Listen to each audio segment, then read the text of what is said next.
Le président de la SEC déclare qu'Algorand et beaucoup d'autres cryptos sont une sécurité. Ensuite, il ne sait pas répondre à la question qu'on lui a posée si Ethereum c'est une security ou une commodities. Le MiCA qui arrive, donc la réglementation pour les cryptos et le Bitcoin. Et la Société Générale qui lance le stablecoin sur l'euro. Bonjour à tous et bienvenue dans cette nouvelle vidéo. On va faire un petit résumé de tout ce qui s'est passé cette semaine. Et on va commencer par l'analyse du Bitcoin. Voilà les amis, on est sur le graphique du Bitcoin, donc on va faire un petit résumé car j'étais un petit peu absent. Donc depuis le début de l'année à maintenant, on a eu une augmentation de 100%, donc ce qui nous fait l'équivalent d'un x2. De 15 000, on est passé à 30 000 en 149 jours, donc oui, ça fait quelques mois, donc 4 mois. Et pourquoi si vous voulez savoir quelque chose d'intéressant, donc je vous conseille d'aller sur le site de la Fed. Donc ça, c'est les total assets, donc les assets totales que la banque, la Fédérale Réserve a dans son bilan.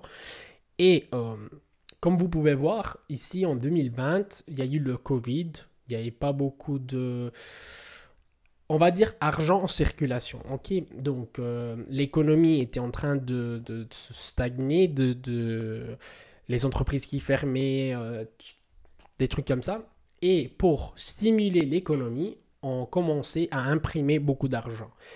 Ce qui rend appétissant, comme on peut dire, les assets à risque. Donc comme le Bitcoin, comme les actions et tout ça. Et c'est justement où on a eu la montée jusqu'à 60 000. Ensuite, ils ont commencé à diminuer cet argent en circulation. Et après, petit à petit, ils ont continué à en mettre dans dans les marchés, enfin en circulation, ce qui fait que les marchés prennent de la liquidité aussi. Puis on arrive en 2022 où on a atteint le maximum et ils ont commencé à avoir une politique monétaire, quantitative tightening, qui est l'inverse en fait. Commencer à retirer de l'argent. Et pourquoi? Tout simplement parce que l'inflation était, quand on imprime de l'argent, c'est comme ça, il y a l'inflation qui augmente, c'est mathématique. Et donc ils ont commencé à enlever de l'argent pour combattre l'inflation. On arrive jusqu'à il y a quelques mois, et comme vous pouvez voir, pour aider les banques, pour tout ce qui s'est passé, la Silicon Valley Bank, le Signature Bank et tout, ils ont donné des aides aux banques. Et ce qui fait qu'il y a de l'argent en plus qui circule. Et les assets à risque, donc les actions, les cryptos et tout ça, ben, en bénéficient. Ils vont en bénéficier. Maintenant, ben, ça commence à descendre de nouveau et donc forcément, ben, à un moment donné, il faut savoir. Donc voilà, ça c'est ce qui concerne le Bitcoin. Pour vous donner une idée, on est toujours en uptrend dans le journalier. Jusqu'à quand on maintient cette structure, il n'y a pas de problème. On a des higher high et des lower low. À mon avis, c'est difficile, on ne peut pas dire ça va monter ou ça va descendre, ça c'est sûr, personne ne le sait, mais on peut imaginer ce qui peut se passer. Alors le best scénario, on va dire, le meilleur scénario, c'est que soit on atteint, il faut regarder les niveaux clés. Donc un niveau clé, c'est les 25 000 ici, 25 500. Un très gros support. Donc soit on l'atteint et ensuite on repart à la hausse. Le pire scénario, enfin non pas le pire scénario, ensuite on pourrait même toucher la trend line, ça resterait toujours un uptrend.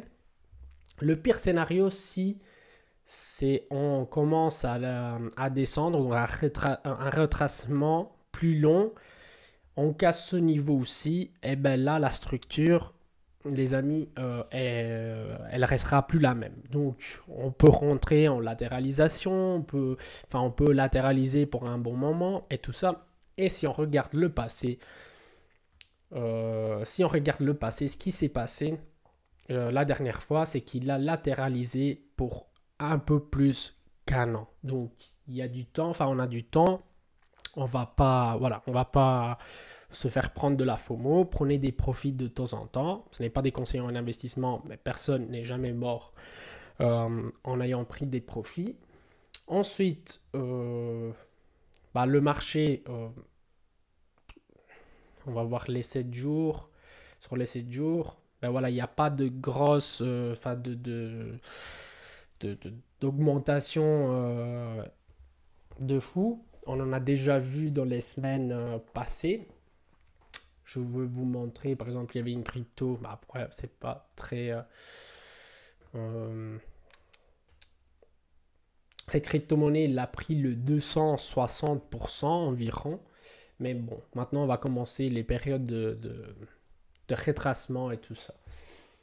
Ensuite, donc, qu'est-ce qu'il y a d'intéressant? Le MiCA, donc le règlement pour ce qui concerne les cryptos et le Bitcoin, donc MiCA et TFR, approuvé aujourd'hui, donc hier. Voici ce qu'il contient et quand il rentrera en vigueur. En gros, donc ils ont gagné 510 votes, 17 votes contre 38 et le TFR aussi 529 contre 29. Par conséquent, ils sont considérés comme définitifs et après un processus bureaucratique, ils entreront en vigueur. On a les émetteurs de crypto, donc il en existe différents types, nous verrons bientôt. Donc c'est-à-dire, si moi je vais lancer une crypto, ben moi je suis un émetteur de crypto. Et ensuite, les entreprises qui permettent, les plateformes qui permettent de dépositer, échanger, tout ça. Donc les exchanges en gros. En ce qui concerne les cryptos, donc la législation vise avant tout les stablecoins et des jetons donc qui suit le prix d'un autre asset. Par exemple, Pax Gold, donc qui suit le prix de l'or. Auront des obligations de liquidité d'incorporation dans l'Union européenne et de transparence afin d'obtenir une licence d'exploitation. Donc voilà, toute personne qui décide d'émettre une nouvelle crypto devra en informer les autorités compétentes en transmettant les white papers, donc les livres blancs, et des informations pertinentes qui doivent être approuvées. Ici, il explique tout, des réserves, donc obligations précises et transparentes et des protections de fonds. Donc pour les exchanges, il faut que des réserves toujours liquides et vérifiables, respect des réglementations anti-blanchiment, blanchiment, pratique de gestion de commandes, éventuels abus, toujours clair pour les plateformes de trading, politique de garde transparent et tchic-tchac. Pour ce qui concerne les privacy coins, donc comme Monero, selon cette norme ne peuvent être listés que si les utilisateurs qui les détiennent et leurs transactions peuvent être identifiées. Donc ça n'a pas vraiment de sens. S'il faut identifier, ben, c'est une privacy coin. Et une privacy coin, ben, ça n'a pas trop de sens. Ici, ce qui est intéressant, c'est que donc pour chaque truc, on a par exemple Security Token, ben, c'est pas le MiCA qui va s'en occuper, c'est le MiFID 2, vu qu'il s'occupe de sécurité. Pour les NFT, ça reste en dehors de ça, sauf vraiment les séries très rares et tout ça. Pour les stablecoins, encore une fois, donc il faut voir la gouvernance, la liquidité, et plus haute elle est la market cap, plus il y a des exigences à respecter. Ensuite, en fait, ici, on a un peu tout. Donc ça, c'est pour les exchanges et tout ça, je pense. Bah oui, la gouvernance, encore une fois. Ouais. Donc voilà.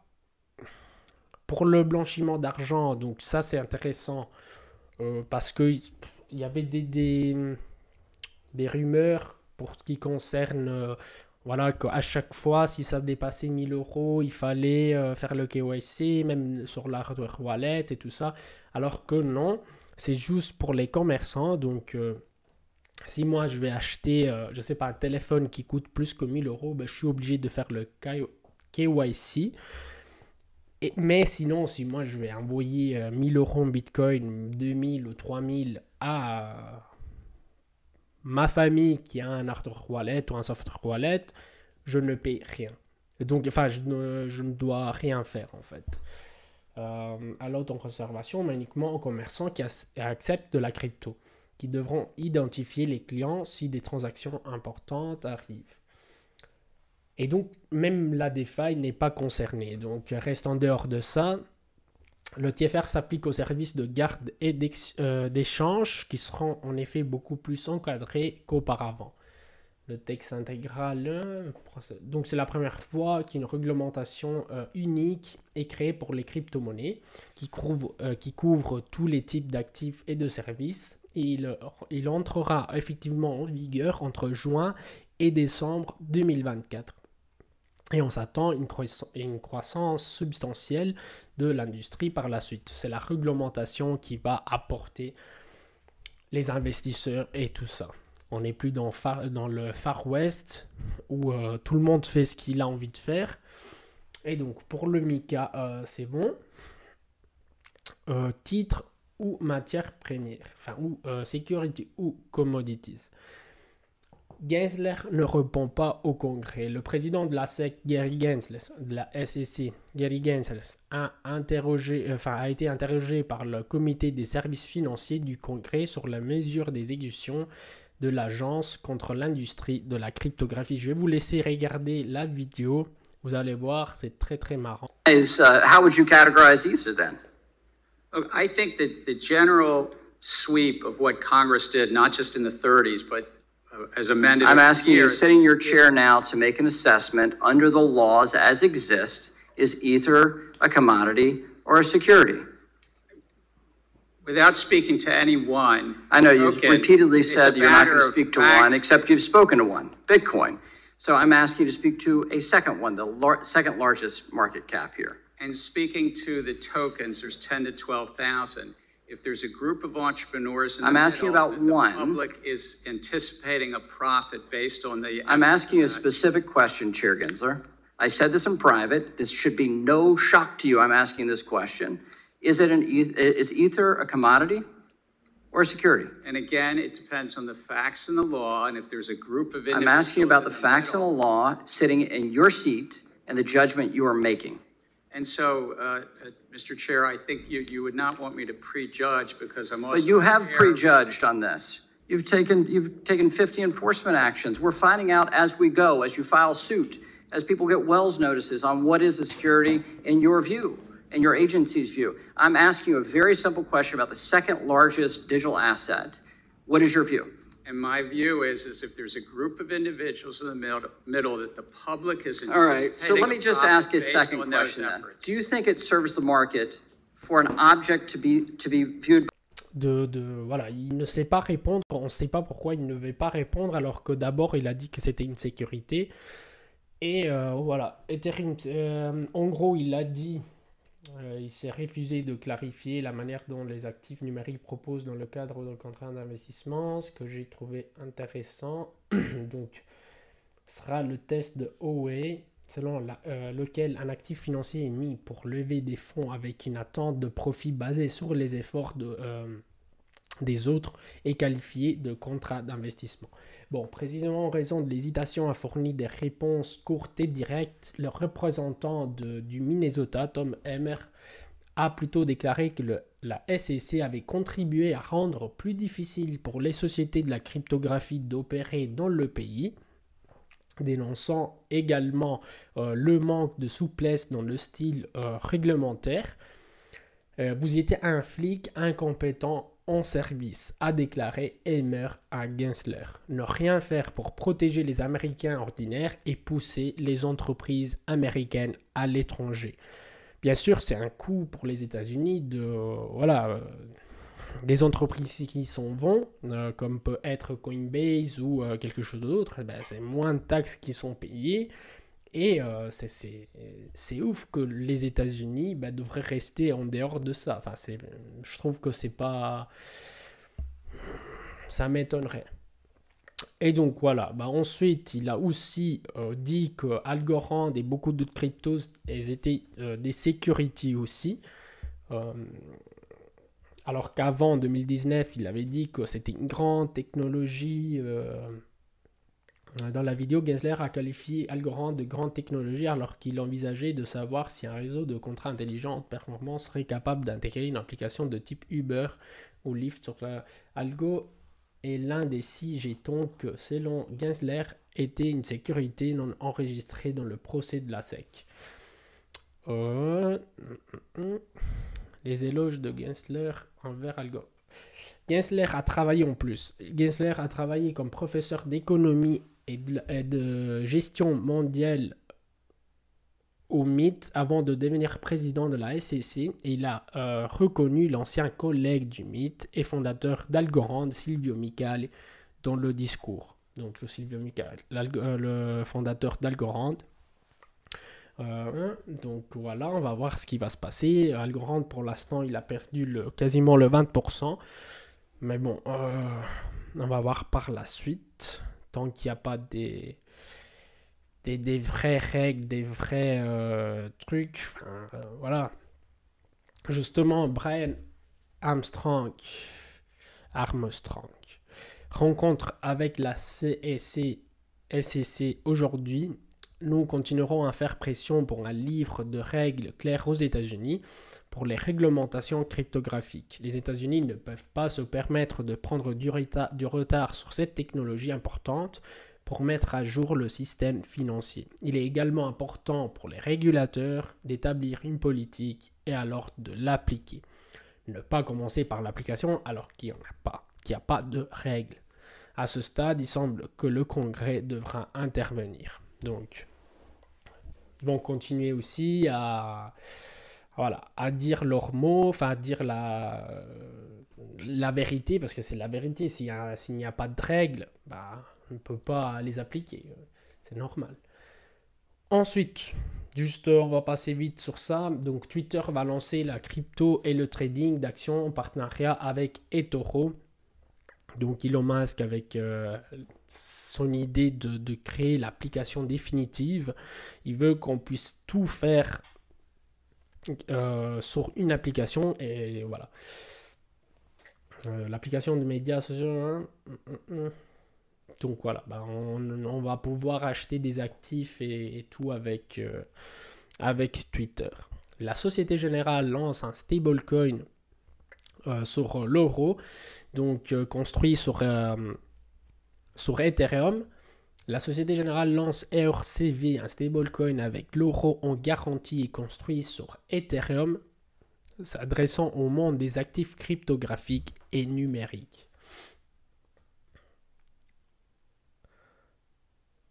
La Société Générale, 4e banque par capitalisation de la zone euro, a lancé le projet ERC-V, un nouveau stablecoin avec l'euro en collatéral et construit sur Ethereum. Il sera proposé pour l'instant aux clients institutionnels et servira principalement à combler le fossé entre les marchés financiers traditionnels et le monde des actifs numériques. Le nom complet est Coinvertible.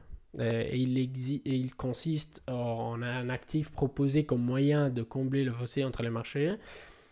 Il découle également de la forte augmentation de la demande des clients qui sont depuis peu en recherche constante d'un actif régulé pour les opérations de liquidité en chaîne de refinancement.